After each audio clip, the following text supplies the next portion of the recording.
సంగారెడ్డిలో doctor Rajesh ఆలుగు media సమావేశంలో అరుదైన DBS చికిత్స వివరాలను వెల్లడించారు.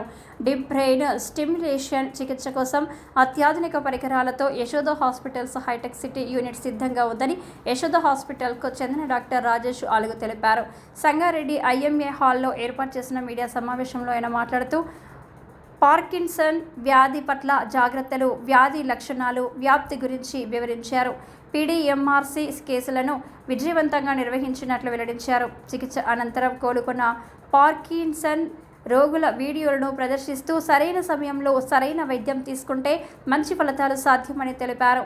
పార్కిన్సన్ వ్యాధి పరిస్థితి, అందుబాటులో ఉన్న ఆధునిక చికిత్సల గురించి ప్రజల్లో అవగాహన పెంచడం అత్యంత అవసరమన్నారు. మందులు, శస్త్రచికిత్స లేదా DBS వంటి ఆధునిక చికిత్సా విధానాల ద్వారా తగిన శ్రద్ధ తీసుకుంటే పార్కిన్సన్తో బాధపడుతున్న వారు మెరుగైన సంతృప్తికరమైన జీవితం గడపగలరని డాక్టర్ రాజేష్ ఆలుగు పేర్కొన్నారు. స్టిమ్యులేషన్ అంటే ఏంటి? ఏదైనా డిప్రెస్ ఉన్నారనుకోండి, వాళ్ళని స్టిమ్యులేట్ చేయడం. అలాగే మనకి న్యూరోసర్జరీలో ఎక్కడ స్టిమ్యులేషన్ అవసరం ఉంటుంది. ఏమన్నా పని చేయట్లేదు, అరే నువ్వు పని చేయరా నాయన, నీకు బాగా డబ్బులు వస్తాయి, పైకి వెళ్తావు, అలాగే బ్రెయిన్ ఎక్కడ స్టిమ్యులేట్ చేస్తాం న్యూరోసర్జరీలో. ఓకే, ఇది మనం ఆలోచించాల్సింది ఏంటి అని అంటే, మనకి కొన్ని న్యూరోసర్జరీలో కొన్ని అకస్మాత్తుగా వస్తాయి. అకస్మాత్తుగా వచ్చేవి మెయిన్గా ఏంటి అని అంటే స్ట్రోక్, రెండోది ఎపిలెప్సీ, ఇంకోటి ట్రామా. వీటి గురించి మనం మాట్లాడుకోవట్లేదు. మనం మాట్లాడుకునేది ఏంటి అని అంటే చాలా కాలం నుంచి నెమ్మదిగా పెరుగుతున్న పెద్ద వ్యాధి. ఎప్పుడు స్టార్ట్ అయిందా తెలీదు, కానీ క్రమంగా నెమ్మదిగా మనం చేసుకునే పనులు అవన్నీ చేసుకోలేము. దాంట్లో ఒకటి మెయిన్ ఇంపార్టెంట్. ఎలాగంటే మనకి వృక్షం కనిపిస్తుంది, కానీ కింద దాని వేళ్ళు ఎక్కడ ఉన్నాయో మనకి తెలియదు. వేళ్ళు కూడా అంతే ఇంపార్టెంట్. అది చూడడానికి మనం ఎక్కడెక్కడ స్టిమ్యులేషన్ చేయొచ్చు. న్యూరోసర్జరీలో 3 భాగాలు. ఒకటి బ్రెయిన్, క్రేనియం, రెండోది వెన్నపూస, స్పైన్, మూడోది నరాలు, బయటకు వచ్చే నరాలు. వీటిలన్నిటినీ కూడా మనం స్టిమ్యులేట్ చేయొచ్చు. ఎలాగా అనేది చూద్దాం. ఇదేమి కొత్తదేం కాదు, ఇది పురాతన కాలం నుంచి నడుస్తూనే వస్తుంది. కానీ మనం అనుకునేది ఏంటి అని అంటే ఇది ఇప్పుడే ఈ మధ్యకాలము 10 సంవత్సరాలు, 20 సంవత్సరాలు, 30 సంవత్సరాల నుంచో ఉంది.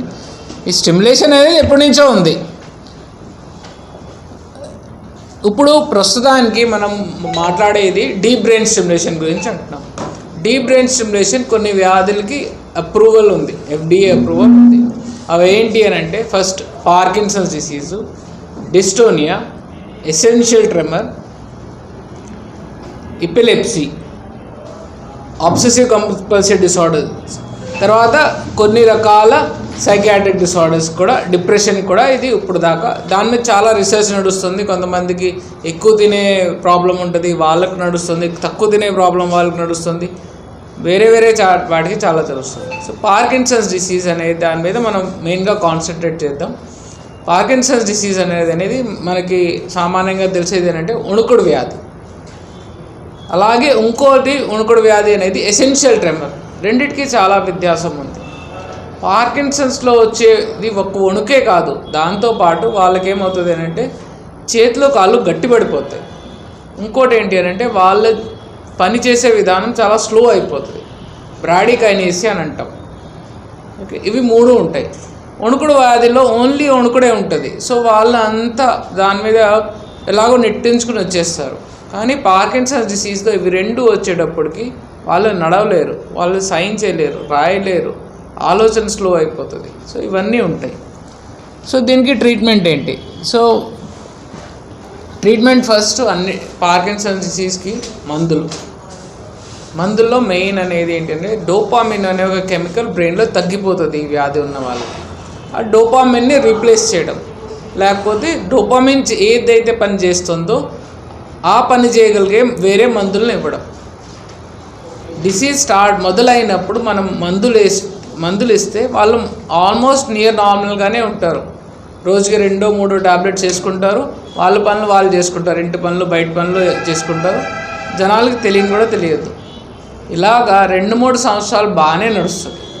కానీ దాని తర్వాత ఎందుకంటే ఇది progressive disorder, it's progressive degenerative disorder. అంటే క్రమంగా మనకి ఎలాగైతే జుట్టు ఒకసారి తెల్లడం స్టార్ట్ అవుతుందో పెరుగుకుంటానే పోతుంది, మళ్ళీ అది ఆటోమేటిక్గా నల్లగా కాదు.